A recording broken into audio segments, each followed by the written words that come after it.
Today with me I have two motorcycles from Brixton. Brixton is an Austria-based brand which has entered the low to mid capacity neo-retro segment in India with 4 motorcycles. These two are the Crossfire 500X and the Crossfire 500XC.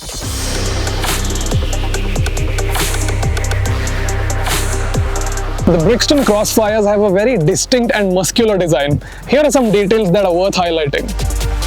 First up, the fuel tank. It's the same on both bikes. It's long, narrow and has Brixton's signature X sculpted into the sides. It actually looks like a solid block of metal which has been sliced down using a sword. The seat is flat and curves upward where it meets the tank, and visually the tank and the seat are approximately the same length. I think this design cue works better on the 500X than the 500XC. I think it makes this bike look even more mean and hunkered down. The headlight is super bright and has some intricate details in it as well. You've got Brixton branding in the center as well as this compass motif around it. The indicators are small bullet style units which do have a bit of an aftermarket look to them, but it does add to the overall custom retro vibe of the motorcycle. The exhaust system is made of stainless steel and this upswept muffler looks extremely sleek. Both bikes come with spoked wheels with tubeless tires, which is a great convenience addition, and you get Pirelli MT60 tires on the Crossfire 500X, whereas the XC gets Pirelli Scorpion Rally STRs. I think this wheel and tire combination looks great on both motorcycles. Take a step back and the Crossfire 500X looks like the more minimalist and sleek motorcycle, and it's the one that I prefer visually out of the two as well. The Scrambler, however, the 500XC, has a lot more going on visually. You have a 19-inch front wheel, a headlight grille, a short visor, a taller handlebar, these tank grips with the Union Jack on them, blacked out side elements, and the seat height is also taller at 839mm compared to the 500X's 795, which makes the whole motorcycle appear larger visually. I'm not too happy with the switchgear quality and the instrument console on these bikes though. It doesn't live up to the rest of the motorcycle. The display as well is basic LCD and it points upwards rather than to the rider, which isn't an ideal viewing angle. While both bikes have the same underpinnings, their intentions are vastly different, which has to be considered while riding them. Let's start with the roadster, the Crossfire 500X. The riding position of the Crossfire 500X is slightly aggressive as you do have to lean forwards to reach the handlebar. Right off the bat, I really enjoyed riding this motorcycle. The engine has a lot of character and it's super torquey. The 486cc twin-cylinder liquid-cooled engine produces 47.6 horsepower and 43 Newton meters and gives you heaps of grunt whenever you need it. Also, it sounds amazing. Listen to this. The Crossfire has a very strong low to mid range with things getting a little buzzy when you rev it past 5,500 RPM. The Pirelli MT60 tires perform well on our roads and the brakes also have a good amount of feedback to them, which adds to the sense of rider confidence. The bike also handles well and despite weighing 190 kilograms, direction changes are dealt with easily.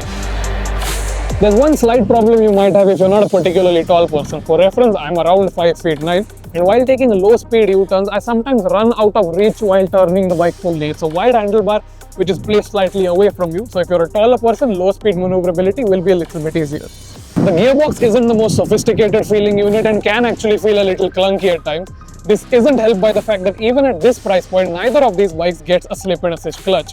The seat is flat and accommodating for the rider, but this is not a pillion-friendly motorcycle. If you're sitting on the back, you are going to be short on space, and for aesthetic reasons, there's basically nothing to hold on to. So you better trust whoever's riding. On open roads, the Crossfire 500X will make you feel like Batman thundering down the empty streets of Gotham. It really does make you feel special.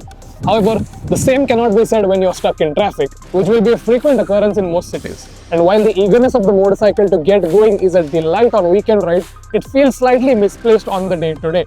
The slightest throttle input while creeping through traffic makes the bike jump ahead, and while you will eventually figure out what sort of throttle modulation works for you, the motorcycle doesn't make this easy.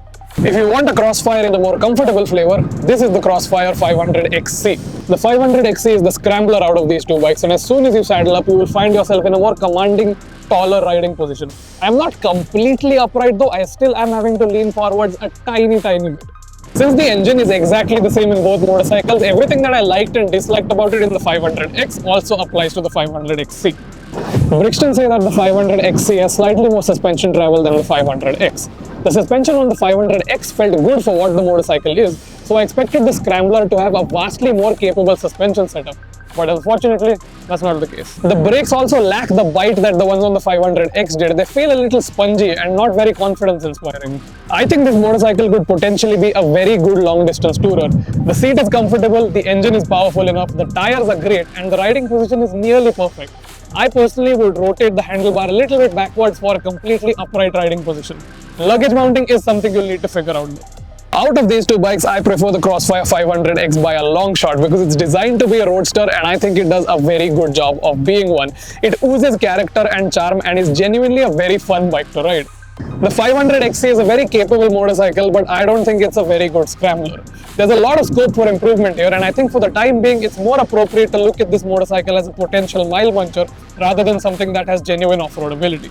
The other more pressing issue is the price of both these motorcycles. I see the Crossfire 500X as maybe a potential alternative to the Royal Enfield Continental GT, and the 500XC as a potential alternative to the Royal Enfield Pair 650. Now, the 500X costs 4.74 lakh rupees ex-showroom, which is 1.55 lakh rupees more than the Continental GT, and the 500XC costs 5.19 lakh rupees ex-showroom, which is 1.8 lakh rupees more than the Pair 650. All things considered, this price is very difficult to justify. I'm Devashish Puranik, you're watching Bike India, ride safe.